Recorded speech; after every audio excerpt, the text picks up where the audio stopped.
사도행전 16장 1절로 10절 말씀입니다. 함께 봉독하겠습니다. 바울이 더베와 루스드라에도 이름에 거기 디모데라 하는 제자가 있으니 그 어머니는 믿는 유대 여자요 아버지는 헬라인이라.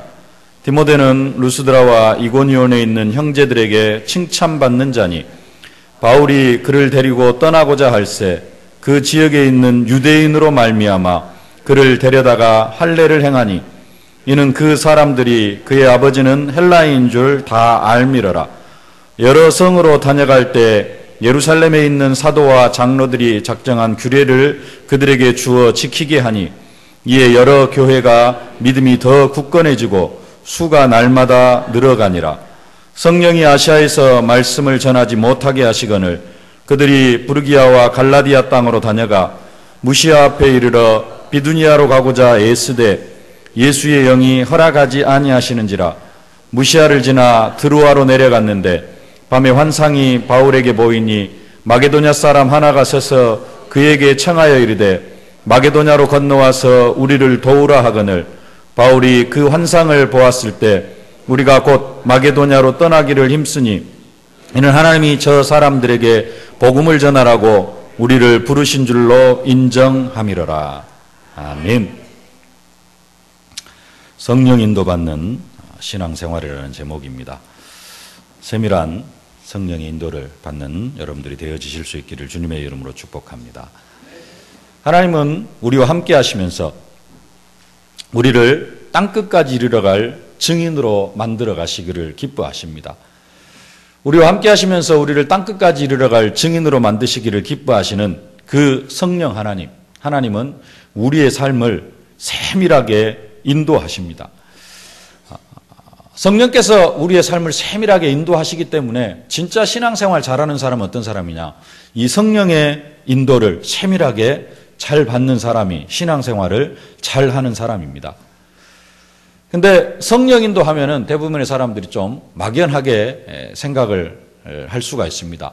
특별히 우리 다락방에서는 그래도 말씀 따라가면은 그게 성령 인도다. 그래서 말씀을 생각하고 말씀 안에 있을 때 그것을 성령 인도 받는 것으로 그렇게 생각을 하는데요.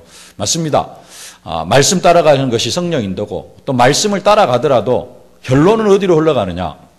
말씀을 따라갈 때 우리가 증인이 되어지는 방향으로 성령께서 우리를 인도하십니다. 땅끝까지 이르러 증인으로 우리의 삶을 성령께서 확실하게 인도하십니다. 왜냐? 그게 성령의 약속이기 때문에 그렇습니다. 오직 성령이 너희에게 임하시면 너희가 권능을 받고 예루살렘과 온 유대와 사마리아와 땅끝까지 이르러 내 증인이 되리라. 성령이 임하시면은 권능을 받고 다른 게 되어지는 게 아니라 여러 가지 부가적으로 나타나는 응답들도 많이 있습니다만은 성령이 임하시면은 우리에게 권능이 임하고 그러면서 궁극적으로 이루어지는 게 뭐냐? 땅끝까지 이르러 증인이 되어지는 겁니다. 그래서 성령 인도를 세밀하게 받아가고 꾸준히 성령 인도를 받아가면은 내 인생이 어떤 인생이 되어지느냐? 땅끝까지 이르러 증인이 되는 그런 인생이 되어질 줄로 믿습니다. 하나님의 자녀가 모든 일이 막 잘 되어지고 만사형통한다고 해서 성령 인도 잘 받는 것이 아니고 또 일이 내 생각대로 잘 안 되어진다고 해서 내가 성령 인도를 못 받는 것도 아니라는 것입니다. 아무리 힘들고 어려워도 내 인생에 정말로 내 인생이 증인의 사명을 감당해 나아가고 있으면 그 인생은 성령 인도 받는 인생인 줄로 믿습니다. 그 인생은 현실은 조금 어렵다 할지라도 결국은 이기고 또 이기는 응답과 축복 속에서 승리하게 되어질 줄로 믿습니다. 지금 현실이 아무리 만사형통하고 행복하고 즐겁고 할다 할지라도 내가 지금 증인의 사명을 감당해 나아가는데 방향을 맞추지 못하고 있고 이곳에 인도받지 못하고 있다면 그것은 성령 인도받지 못하는 것이고 지금은 조금 행복하고 즐거울 수 있을란 건 몰라도 결국 그 인생은 무너지는 인생이 되어질 수밖에 없고요. 불신자들이 살아가는 그 인생을 따라갈 수밖에 없다라는 것입니다. 정말로 성령의 인도를 사실적으로 받는 여러분들이 되어지실 수 있기를 주님의 이름으로 축복합니다. 근데 이 성령의 인도가 우리의 체질과 좀 관계가 있습니다. 우리가 구원받기 전에 체질은 성령 인도 받는 체질이 아니라 철저하게 사단의 종노릇하는 체질이었습니다. 우리가 구원받기 전에 체질이 하나님 없이 살아오는 그러한 삶이었습니다. 그래서 정말로 우리 속에 각인되어져 있는 체질은 뭐냐면은 하나님 없이 살아가고 성령 인도 받는 것이 아니라 세상에 쾌락을 쫓아 살아가는, 그리고 내 평안함을 쫓아서 편안함을 쫓아서 살아가는 그러한 삶이었습니다. 그것이 우리의 체질 속에, 우리의 삶 속에, 우리의 영혼 속에 깊이 뿌리를 내리고 있습니다. 그래서 어떤 사람은 구원받은 후에 성령의 인도를 받는 것보다 사단의 인도를 받는 게 더 편한 사람도 있습니다. 그런 사람이 있어요. 성령의 인도 받으려고 하면 뭔가 좀 어색합니다. 왜? 체질이 늘 불신자들하고 섞여가지고 그 속에서 살아가는 체질이었고, 늘 체질이 틈만 나면은 점쟁이 찾아오고, 이런 체질이 교회에 오고 이런 것이 조금 안 맞는 사람도 간혹 있습니다. 그렇게 평생을 살아왔기 때문에 그렇습니다. 우리 속에 평생 각인된 것이 세상 풍속 따라가는 생활이었기 때문에 그게 더 편한 사람도 가끔은 있습니다. 그러나 그것을 이기는 힘이 성령의 능력인 줄로 믿습니다. 성령이 임하시면은 너희가 권능을 받고, 어떤 권능을 받느냐? 1차적으로는 지금까지 세상 풍습을 따라 살아오던, 지금까지 육체를 따라 살아오던 그것을 이길 수 있는 힘을 허락해 주신다라는 것입니다. 예수 그리스도께서 우리의 체질을, 과거에 불신앙하면서 과거에 세상 풍속 따라가던 그 체질을 예수 그리스도께서 십자가와 부활로 우리를 운명과 팔자에서 구원해 주실 뿐만 아니라 이제는 그 십자가의 능력이 우리의 생활까지도, 우리의 체질까지도 바꿔주신다라는 사실입니다. 그래서 대부분의 예수 믿는 사람, 구원받고 나면은, 한 사람이 예수를 믿고 구원을 받고 나면은 성령의 인도받는 것이 참으로 행복하고 즐겁습니다.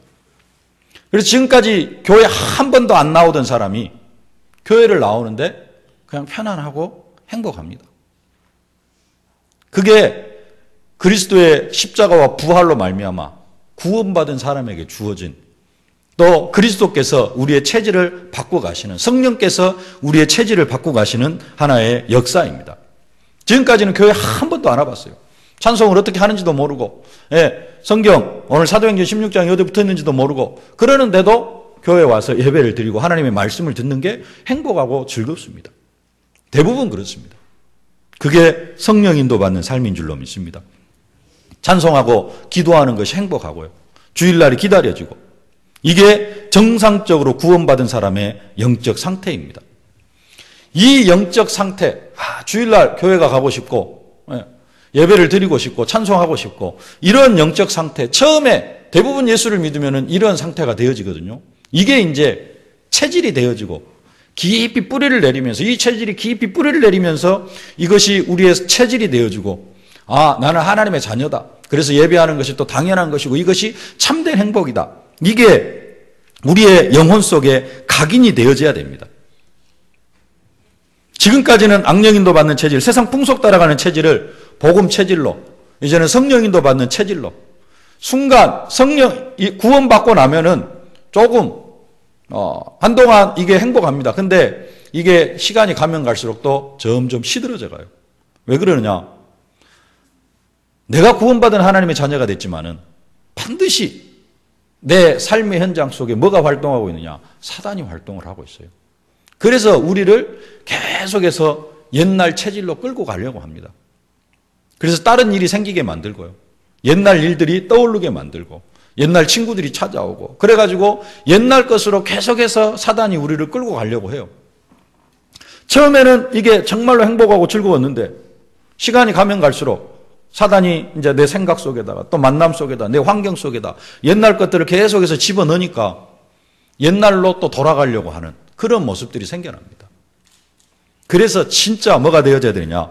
우리가 복음을 우리 속에 각인시켜가지고 예배생활, 신앙생활, 이것을 우리의 생활 속에, 삶 속에 각인시켜가지고 이것을 체질로 만들어가야 될 줄로 믿습니다. 근데 많은 사람들이 이 성령 충만한, 이것을 지속하는 것이 성령 충만인데, 이 성령 충만을 지속하지를 못하고 조금 약해지고 그러면요, 옛날로 돌아갑니다. 사단에게 속아가지고. 각인시켜야 될 줄로 믿습니다. 이유는 뭐냐? 사단이 활동을 하기 때문에 그렇습니다. 사단이 우리의 생각을, 우리의 삶을 가만히 두질 않습니다. 그래서 이 두 가지가 항상 싸워요. 옛날 체질과 복음 체질. 세상 풍속 따라가는 체질과 옛날 체질이 계속해서 우리 속에서 갈등을 하게 만들고 싸우게 만듭니다. 그래서 사도 바울이 고백합니다. 그러므로 내가 한 법을 깨달았노니 곧 선을 행하기 원하는 나에게 악이 함께 있는 것이로다. 내 속사람으로는 하나님의 법을 즐거워하되 내 지체 속에서 한 다른 법이 내 마음의 법과 싸워 내 지체 속에 있는 죄의 법 아래로 나를 사로잡아오는 것을 보는도다. 오호라 나는 공고한 사람이로다. 이 사망의 몸에서 누가 나를 건져내라. 이 두 가지가 계속해서 싸우는데요. 많은 사람들이 성령의 소욕을 쫓아서 성령의 역사가 이기는 게 아니라 많은 사람이 육체의 소욕을 따라 살아갑니다. 그래서 올해 우리가 기도 제목으로 붙잡은 언약이 뭡니까? 이기고 또 이기는 응답. 이겼다가 지고 또 넘어지고 그런 게 아니라 우리가 끝까지 이기고 또 이기는 응답. 우리가 이 축복을 누려야 될 줄로 믿습니다. 그런데 많은 사람들이 실패를 해요. 육체의 소욕을 따라 살아가게 되어집니다. 그래서 결국은 하나님의 축복을 다 빼앗기게 되어지는 것이죠. 로마서 8장 5절로 8절 이렇게 말씀합니다. 육신을 쫓는 자는 육신의 일을, 영을 쫓는 자는 영의 일을 생각하나니 육신의 생각은 사망이요 영의 생각은 생명과 평안이니라. 육신의 생각은 하나님과 원수가 되나니 이는 하나님의 법에 굴복지 아니할 뿐 아니라 할 수도 없음이라. 육신에 있는 자들은 하나님을 기쁘시게 할 수 없느니라. 육신의 생각에 져서 과거의 체질에 져서 성령의 인도를 받지 못하는 것이 아니라 정말로 복음에 뿌리 내리고 복음이 각인이 되어지고 복음이 체질이 되어져서 성령 충만한 삶, 성령의 사실적인 인도를 받는 삶으로 하나님을 기쁘시게 하는 삶이 되어지실 수 있기를 주님의 이름으로 축복합니다. 근데 이 성령의 인도를 받고 복음에 뿌리를 내린 것이 한편으로는 복음 하면 되어질 것 같은데 이게 또 쉽지만은 않습니다. 앞에서 말씀드린 것처럼 성령은 우리가 땅끝까지 이르러 증인이 되도록 계속해서 우리의 삶을 인도하고 우리의 삶 속에서 역사합니다. 그런데 땅끝까지 이르러 복음을 증거해 나아가는데 중간에 많은 복잡한 일들이 일어나게 되어져 있어요. 복음 안에서도 이런 일들이 일어납니다. 오늘 본문에 사도 바울은 디모데에게 할례를 행합니다. 할례를 행하는데 사실 안디옥 교회에서 할례 때문에 상당한 큰 문제가 있었습니다. 오늘 읽지는 않았습니다만 사도행전 1장에 보면은 이 할례 문제 때문에 안디옥 교회에 커다란 분쟁이 있었습니다. 우리 한 장만 앞으로 넘겨서요. 사도행전 15장 1절 2절 말씀 함께 봉독하겠습니다. 어떤 사람들이 유대로부터 내려와서 형제들을 가르치되 너희가 모세의 법대로 할례를 받지 아니하면 능히 구원을 받지 못하리라 하니 바울과 및 바나바와 그들 사이에 적지 아니한 다툼과 변론이 일어난지라. 형제들이 이 문제에 대하여 바울과 바나바와 및 그 중에 몇 사람을 예루살렘에 있는 사도와 장로들에게 보내기로 작정하니라. 아멘. 할례 때문에 안디옥 교회 다소간에 분쟁이 있었습니다. 유대로부터 안디옥으로 온 형제 몇 사람이 가르치는 내용이 뭐냐? 모세의 법대로 할례를 받아야만 구원을 받을 수 있다라고 그렇게 가르칩니다. 할례를 받아야만 하나님의 자녀가 되어주고 구원을 받을 수 있다. 그러니까 바나바와 바울이 이방인에게 그런 굴레를 씌우는 것이 마땅하지 않다. 그래서 두 파가 생겨납니다. 그래가지고 두 파가 변론을 하고 분쟁을 하고 이렇게 갈등이 생겨나게 되어진 것입니다. 말다툼이 시작이 되어진 것입니다. 이것이 이제 안디옥 교회 내에서 자체적으로 해결이 안 되어지니까 그래도 사도가 있고 사도들 12사도가 지금 있는 야고보 사도가 순교를 당하긴 했습니다만은 그래도 사도들이 있는 예루살렘 교회로 이 바나바와 바울 그리고 몇 사람을 보내기로 이렇게 작정을 했습니다. 그래가지고 할례를 받는 것이 할례를 받지 않아도 우리가 하나님의 자녀로서의 축복을 사실적으로 누릴 수 있다. 이것을 좀 확답을 받아가지고 와라. 그것을 증명해 달라 하는 그런 의미로 안디옥 교회에서 바나바와 바울과 몇 사람을 보냅니다. 그래서 바나바와 바울 일행이 예루살렘 교회에 왔는데 예루살렘 교회에서도 바리새파 중에 5절에 보니까 바리새파 중에 어떤 믿는 사람이 일어나 말하되 이방인에게 할례를 행하고 모세 율법을 지키라 명하는 것이 마땅하다 하니라. 이 예루살렘 교회 마가다락방교회 이 초대교회에도 어떤 사람들이 있냐? 바리새파 중에 어떤 사람은 할례를 행해야지만이 구원을 받을 수 있다. 이렇게 가르치는 사람이 있습니다. 근데 그때 베드로 사도가 일어나 가지고 우리도 매지 못하는 그 멍해를 이방인에게 매게 하는 것이 마땅하지 않다. 그리고 그렇게 이야기를 하고 또 그 예루살렘 교회의 대표되는 야고보도 구약성경 이사야서를 들어가면서 그 내용 이제 쭉 15장에 나와 있습니다만은 성경 구절을 들어가면서 이방인 중에서 하나님께로 돌아오는 자들에게 할례로 괴롭게 하지 말아라. 이렇게 결론을 내립니다.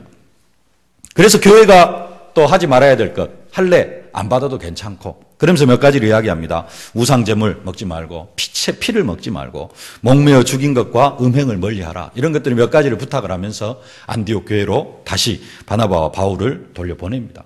그래서 안디옥 교회가 더 이상 이방인에게 할례를 행하지 않아도 된다. 이 이야기를, 이 의견을 받아가지고 이제 안디옥 교회에서 할례를 행하지 않습니다. 근데 사도 바울이 오늘 2차 선교여행을 시작하면서 1차 선교여행 때 루스드라에서 만났던 그 디모데, 이제는 그 디모데를 함께 선교 사역에 동참시키려고 하면서 디모데에게 사도 바울이 할례를 행합니다. 할례를 받아야 된다. 할례를 받아야지만이 구원받을 수 있다. 이것은 율법주의입니다. 철저하게 율법주의입니다. 율법주의는 뭐냐? 율법주의의 내용은 뭐냐면은 예수 그리스도의 십자가와 부활이 우리를 구원하기에 부족하다라는 겁니다. 예수님이 십자가에 못 박혀 죽으시고 부활하심으로 우리의 구원에 필요한 모든 것을 완전하게 다 이루셨다. 이게 복음입니다. 근데 율법주의는 뭐냐? 그것만 믿어가지고는 안 된다. 십자가와 부활만 믿어가지고는 안 되고 거기에 뭔가 어떤 조건이 들어가야 된다는 겁니다. 그게 할례를 행해야 된다는 거예요. 이 할례를 행하지 않으면 구원을 받을 수 없다. 그 말은 무슨 말이냐? 그리스도를 믿기만 해가지고는 구원을 받을 수 없다. 이게 율법주의입니다. 이게 처음에 유대로부터 온 어떤 형제들이 안디옥 교회에 가르치는 그런 내용이었습니다. 사도 바울도 사실은 이것이 구원과는 전혀 관계가 없다라고 주장하는 그런 사람입니다. 사도 바울이 고린도전서에서 이렇게 이야기를 합니다. 오직 주께서 각 사람에게 나눠주신 대로 하나님이 각 사람을 부르신 그대로 행하라. 내가 모든 교회에서 이와 같이 명하노라. 할례자로 부르심을 받은 자가 있느냐? 무할례자가 되지 말며, 무할례자로 부르심을 받은 자가 있느냐? 할례를 받지 말라.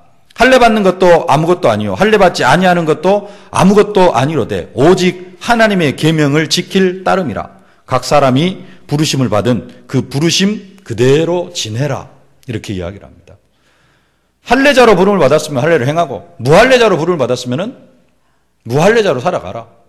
할례자가 할례를 받지 않을 필요도 없고 또 무할례자가 할례를 받을 필요도 없다. 할례와 구원과는 우리와 아무런 관계가 없다. 사도 바울이 고린도전서에 고린도 교회에 편지를 쓰면서 그렇게 복음을 전했습니다. 근데 오늘 디모데 어머니는 유대인입니다. 아버지는 헬라인입니다. 이방인이에요. 그 디모데에게 할례를 행합니다. 아까 할례자는 할례를 행하지 않을 필요가 없고 무할례자가 할례를 받을 필요가 없다. 이 말을 하면서 이 말대로 디도에게는 할례를 행하지 않았습니다. 디도는 부모가 다 이방인입니다. 갈라디아 2장 3절에 보니까 그러나 나와 함께 있는 헬라인 디도도 억지로 할례를 받게 아니하였으니, 부모가 이방인, 둘 다 이방인인 디도에게 할례를 행하지 않았는데 오늘 유독 디모데에게만은 할례를 행하게 합니다. 디모데 어머니가 유대인이고 아버지가 헬라인입니다. 왜 할례를 행하느냐? 오늘 3절에 보니까 바울이 그를 데리고 떠나고자 할새 그 지역에 있는 유대인으로 말미암아 그렇습니다. 할례를 행한 이유가 있어요. 유대인으로 말미암아, 유대인 때문에 사도 바울이 디모데에게 할례를 행합니다. 사도 바울이 디모데에게 할례를 행하는 이유는 구원과 관계 있는 게 아니라 누구로 말미암아? 유대인으로 말미암아 할례를 행한다. 그렇게 말씀을 하고 있는 것입니다. 이것이 사도 바울의 선교 전략, 다른 이야기로 하면은 전도 전략이었습니다. 바울의 전도 전략, 선교 전략이 고린도서 9장 20절에 잘 나타나 있는데요. 유대인들에게는 내가 유대인과 같이 된 것은 유대인들을 얻고자 하며 율법 아래 있는 자들에게는 내가 율법 아래 있지 아니하나 율법 아래 있는 자가 된 것은 율법 아래 있는 자들을 얻고자 하며 율법 없는 자에게는 내가 하나님께 율법 없는 자가 아니요 도리어 그리스도의 율법 아래에 있는 자나 율법 없는 자와 같이 된 것은 율법 없는 자들을 얻고자 함이라. 사도 바울은 자기를 어떤 사람으로 이야기하나 나는 율법 아래에 있는 사람이다. 그러나 내가 이방인을 위하여서는 율법 없는 자가 되어지고 또 율법 있는 자들을 위하여서 그들에게 복음을 전하기 위해서는 내가 율법 가진 자로 또 그렇게 되어졌다라고 이야기를 합니다. 무슨 이야기냐? 한마디로 사도 바울이 디모데에게 할례를 행하는 이유는 디모데가 사도 바울과 실라가 유대인으로서 담대하게 복음을 전하는 것처럼 이 디모데도 유대인으로서 담대하게 모든 사람들에게 복음을 전하는 그러한 사람으로 인정받기를 원했다라는 것입니다. 이방인이라는 그러한 비난을 받지 아니하고 유대인들이 디모데를 아버지가 이방인이라는 것 때문에 원래 어머니가 유대인이면 유대인인데 아버지가 이방인이에요. 그러니까 디모데를 어떤 사람들이 좀 유대인 아닌 사람으로 이렇게 취급하는 그런 사람들이 있었습니다. 그러다가 보니까 유대인으로 말미암아 할례를 해가지고 디모데는 정통 유대인이다 이것을 증명하면서 그렇게 되어지면은 그 지역에 복음 전하기가 더 유용하게 되어지기 때문에 사도 바울이 디모데에게 할례를 행한 것입니다. 구원의 방편으로가 아니라 무엇 때문에요? 더 확실하게 복음이 증거되어지기 위하여서. 안디옥 교회에 있었던 분쟁은 뭐냐? 할례를 받아야지만이 구원을 받을 수가 있다. 그러나 사도 바울이 행한 할례는 구원의 차원이 아니라 어떻게 하면 많은 사람들에게 더 효과 있게 복음을 증거할 수 있을까? 이것을 생각을 하면서 디모데에게 할례를 행했다는 것입니다. 사도 바울은 디모데를 통하여서 사도행전 1장 8절의 언약 오직 성령이 너희에게 임하시면 권능을 받고 예루살렘 온 유대야 사마리아 땅끝까지 이르러 증인이 되어지는 이 언약이 확실하게 성취되어질 수밖에 없도록 할례를 행한 줄로 믿습니다. 이것이 성령 인도받는 삶이고 이것이 율법을 넘어서는 신앙생활인 줄로 믿습니다. 예루살렘 교회가 안디옥 교회 할례 문제로 모였을 때 이방인들에게 할례를 받지 않아도 된다 이렇게 결정을 내렸고요. 그러면서 몇 가지 아까 말씀드렸는데 하지 말아야 될 것을 이야기를 했습니다. 사도행전 15장 28절 29절에 보니까 성령과 우리는 이 요긴한 것들 외에는 아무 짐도 너희에게 지우지 아니하는 것이 옳은 줄 알았노니 우상의 제물과 피와 목매어 죽인 것과 음행을 멀리할지라 이에 스스로 삼가면 잘 되리라 평안함을 원하노라 하였더라. 이방인 교회가 또 교회가 하지 말아야 될 것을 몇 가지를 이야기합니다. 그게 뭐냐? 우상의 제물과 그 다음에 피채 먹지 말아라. 피를 먹지 말고요. 피는 생명이기 때문에. 그 다음에 목매어 죽인 것과 목매달아 죽은 것을 먹지 말고 음행을 멀리하라 그랬습니다. 근데 특별히 여기에 뭘 이야기하고 있는 거예요? 우상 앞에 드려진 제물을 먹지 말라. 이게 초대교회가 결의한 그런 내용이었습니다. 이것이 또 구약의 율법 사상이기도 하고요. 그런데 이것은 또 어떻게 보면은 합당한 것처럼 생각이 되어지기도 합니다. 근데 사도 바울은 또 고린도 교회 편지할 때 우상 앞에 드려진 제물에 대해서 확실하게 먹지 말아라 이렇게 이야기하지는 않습니다. 우상 앞에 드려진 제물을 먹는다고 해서 더 잘 사는 것도 아니고 우상 앞에 드려진 제물을 안 먹는다고 해서 더 못 사는 것도 아니다. 그렇게 이야기를 합니다. 그러면서 우상 앞에 드려진 제물을 먹는 그런 부분에 대해 있어서 결론적으로 말하기를 혹시 내가 그것을 먹음으로 인해서 내 형제가 실족을 하면은 내가 우상 앞에 드려진 제물을 먹었는데 그 먹는 것을 보고 실족하는 형제가 있다면은 나는 그 형제가 실족하지 않도록 하기 위해서 영원토록 우상 앞에 드려진 제물을 먹지 않겠다라는 것입니다. 먹고 안 먹고가 중요한 게 아니라 이 먹는 행위 때문에 내 형제가 실족을 한다면은 그래서 내 형제가 교회를 멀리하고 내 형제가 그리스도를 멀리하는 그런 일이 있다면은 내가 그 형제를 위하여서 이 우상 앞에 드려진 제물을 절대로 먹지 않겠다라고 이야기를 합니다. 복음 전파에 유익이 되어지느냐 걸림돌이 되어지냐가 기준이 되어지는 것입니다.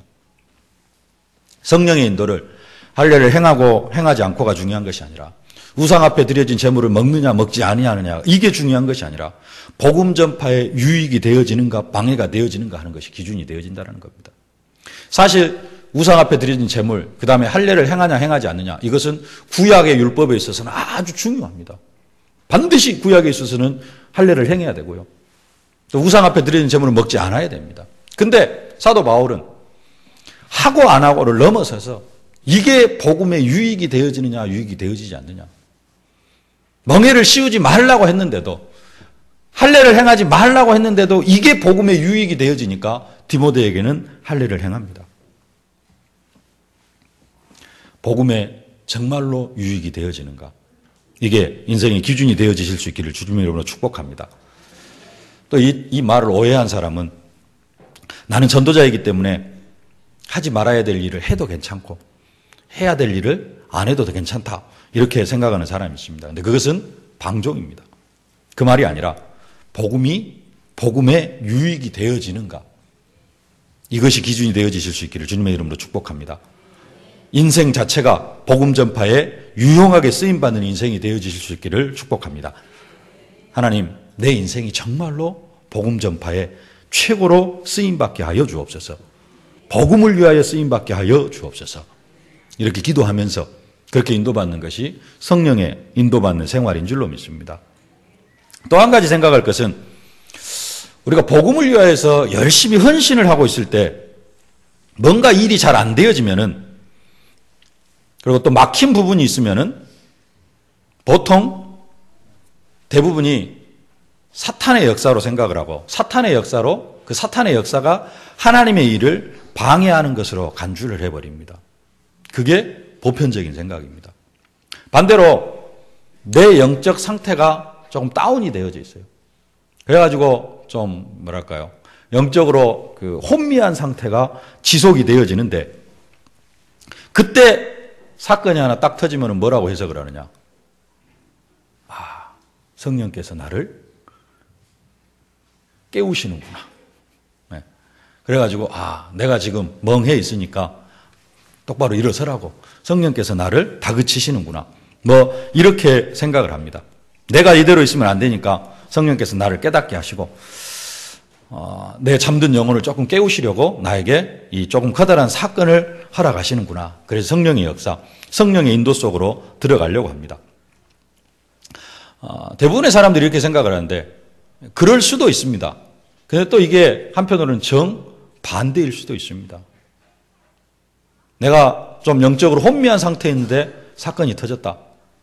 그게 성령의 역사일 수도 있지만은 이제 사단하고 같이 놀다 보니까 그 속에 묶여 있다가 보니까 사단에 의해서 내가 더 안 좋은 쪽으로 빠져 들어가는 것인데 해석이 좋죠. 뭐 해석이라 그렇게 하면 좋습니다.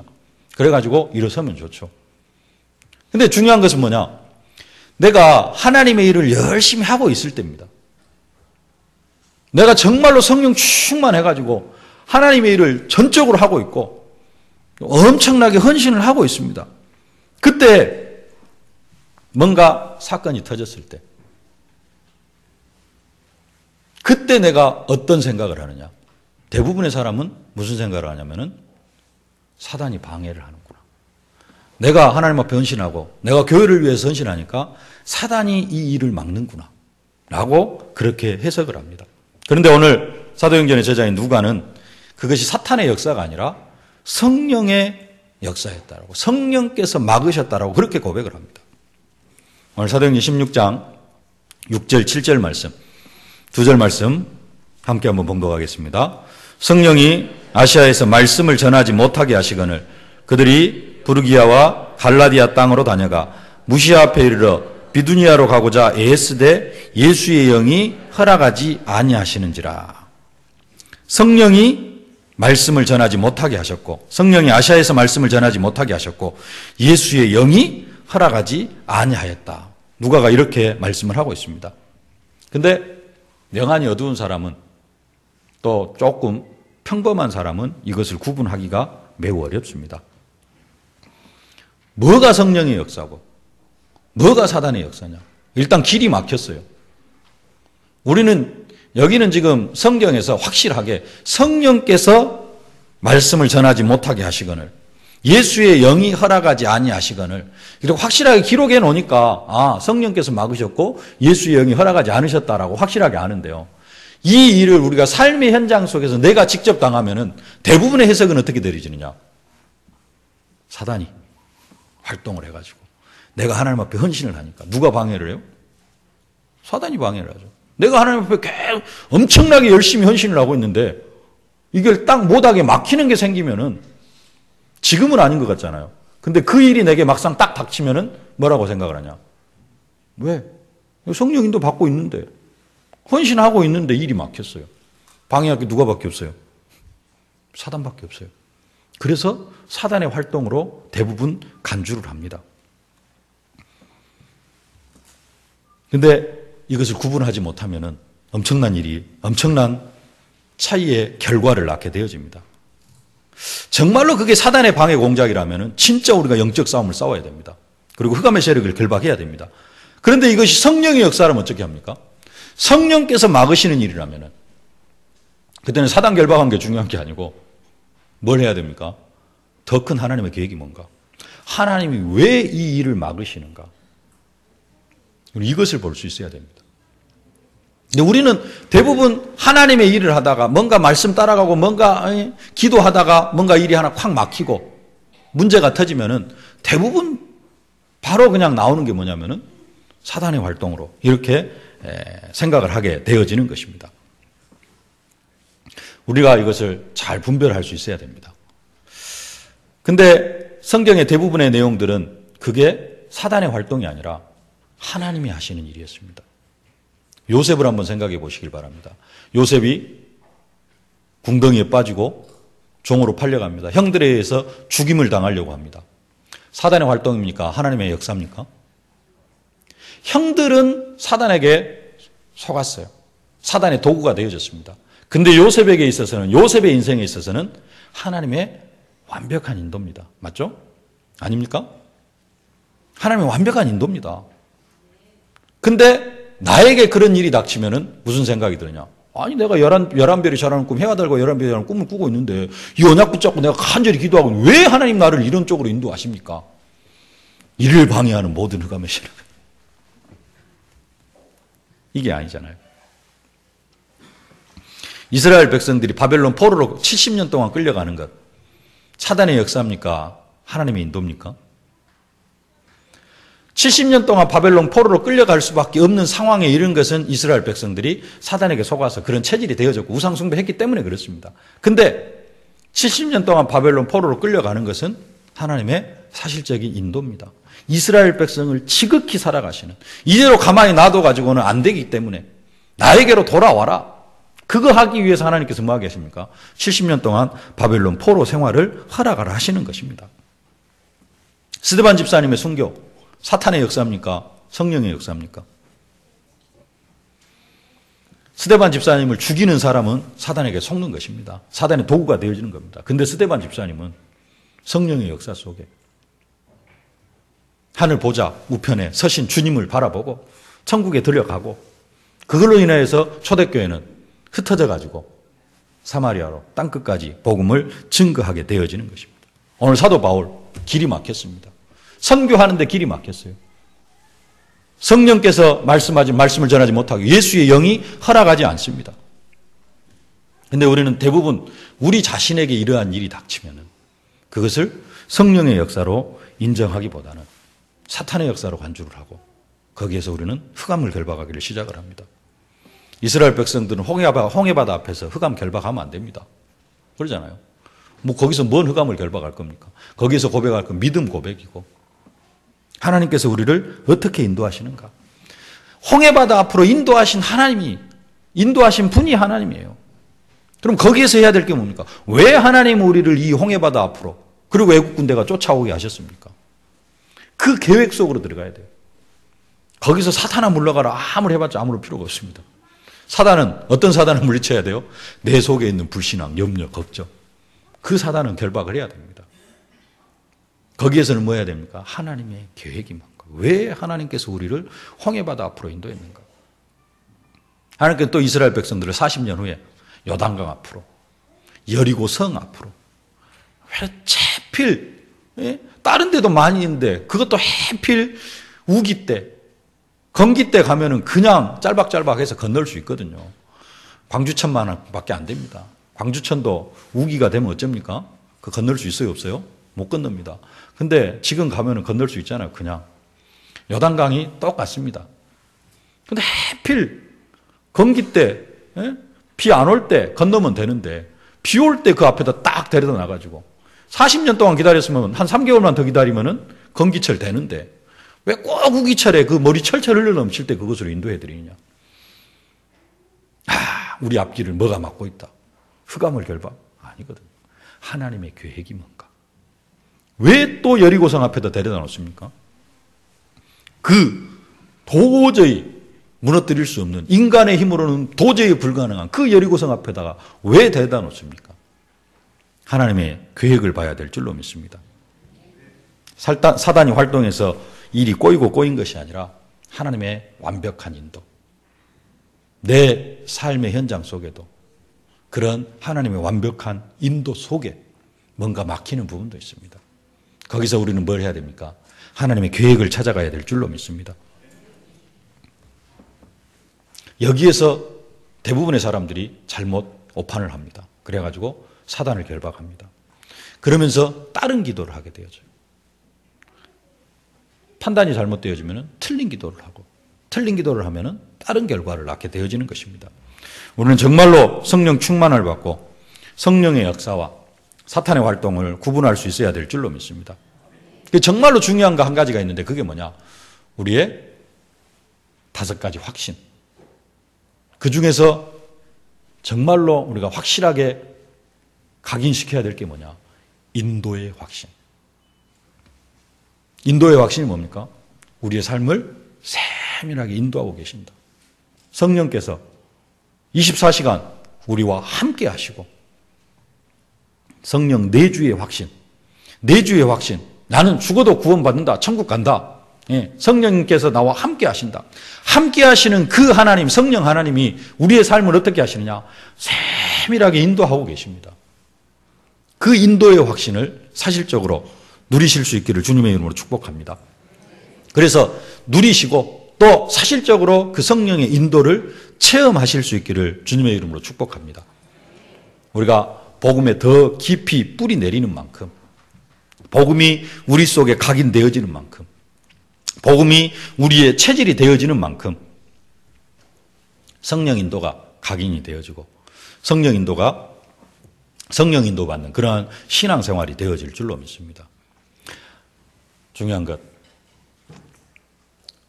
성령의 역사를 사단의 활동으로 오해하지 마시고요.